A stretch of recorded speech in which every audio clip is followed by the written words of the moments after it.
Hi, I'm Tom Rieger. I'm the Conversion Support Services Manager at the Library of Congress. My role is to assist all of the library's digitization units with all of the different phases of their digitization activities, one of which is equipment selection, so that's what we're going to talk about right now. It's really critical that you pick the right tool for the right job. I mean, it's true in so many different areas of life, but it's especially true here.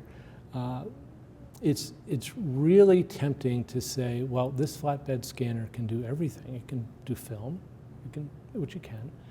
It can do documents, which it can. Basically, this will do everything I need to do for my project, which may have all sorts of different original media types in it. Well, that's not the right answer. Flatbed scanners are good for some things. They're sort of a jack of all trades, but they don't do any of those projects really well.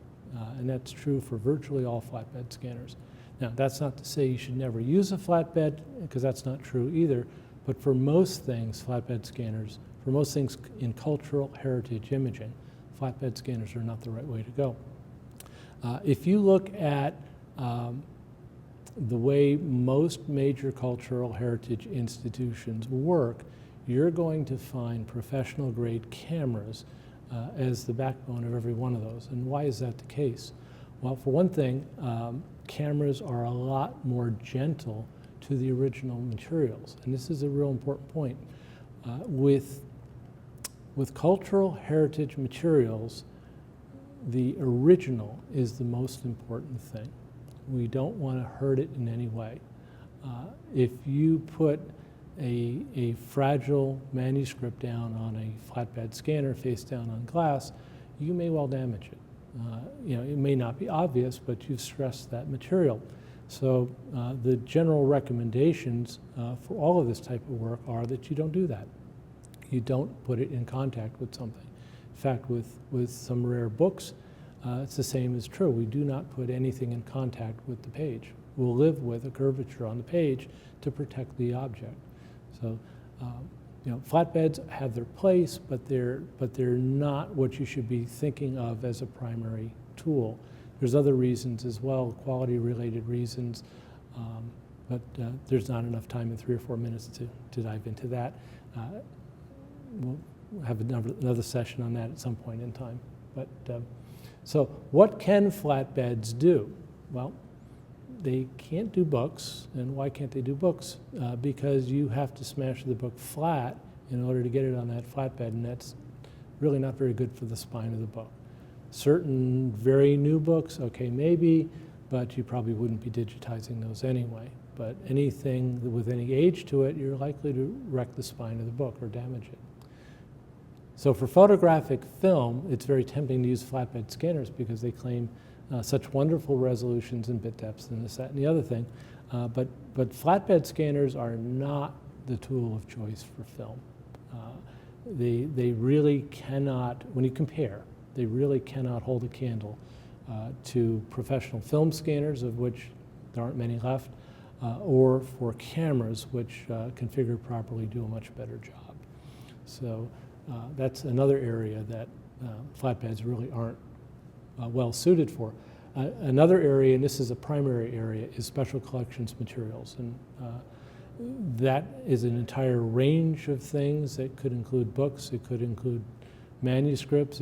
There's all sorts of things that fall under that category, none of which belong on a flatbed scanner, because none of which should have glass or anything else touching the surface of those materials. That's kind of a rule with special collections materials. We don't do that. And the other area where they simply don't work well at all is oversized materials. Yes, you could put a map on a flatbed scanner, image it in small pieces, and then through software put that all back together again, but it's really not the way to do that and could cause damage to the original. So those are the limitations of flatbed scanners. Now, where would you use it? Certainly for modern documents, individual pages, sure, it's just fine. You're not running into any issues with damaging of the materials. Resolution's pretty good. The one thing that you will find, though, is that the speed is really, really slow. All right, so let's talk for a second about oversized originals and flatbed scanners. You could take a map and image it piece by piece on a flatbed scanner. It would take a very, very long time, and you would then have to put the pieces back together in software, which is possible to do. But it's not the best way, it's not the most efficient way, and it could hurt the original. So we don't do that. There are special large scanners that do this, or if you don't have them, we'll talk in a minute about dealing with it with either a camera or what we call a planetary scanner. So maps are a bit of an unusual case where there's a number of different ways that they can be handled, but not by flatbed scanner. So, all right, moving on, let's talk about planetary scanners, which I just mentioned. Now, what is a planetary scanner? That's a cool name. Really, all that is a digital camera or scanner, and it could be a linear scanner, but a digital camera device that points down at the object. The object is below with the face of it facing up, the camera's facing down. That's what we call a planetary scanner. Whether it's a single capture chip in there or a linear scan device, either way it falls under the heading of a planetary scanner, for the most part anyway. Now, that's what people tend to call it. So what are they good for? They're really good for books and documents. Again, nothing touches the original. If you put two of these at angles, you can capture both pages of a book simultaneously very, very quickly. Some faster than others. A true scanner is slower. Digital cameras, which are replacing most of those devices, are instantaneous capture. So you can really move and do a very good job with a planetary scanner in this case. They're good for books and they're good for photographs. Sure, why not? As long as they're set up properly, they can do an amazing job. Now, some photographs are very, very high resolution, and you need to know what it is you're doing and make sure you're doing an appropriate job, in terms of resolution and color range. So, again, that gets back to project planning. What have you got, and is the equipment you're planning to use suitable for this? But you can do that. And the other thing it's really good for is large originals, because cameras or planetary scanners can capture very large areas at reasonable resolution. And depending on what your project is, you may not have to stitch it back together. And we'll talk about that in a moment, but stitching is one of those things that the library doesn't like because it does change things, but sometimes it's the only way to do things. So let's talk a little bit about a digital camera. Digital cameras are amazing things, and they've gotten so much better over the last few years that almost all of the digitization work that happens in cultural heritage is now being done by cameras.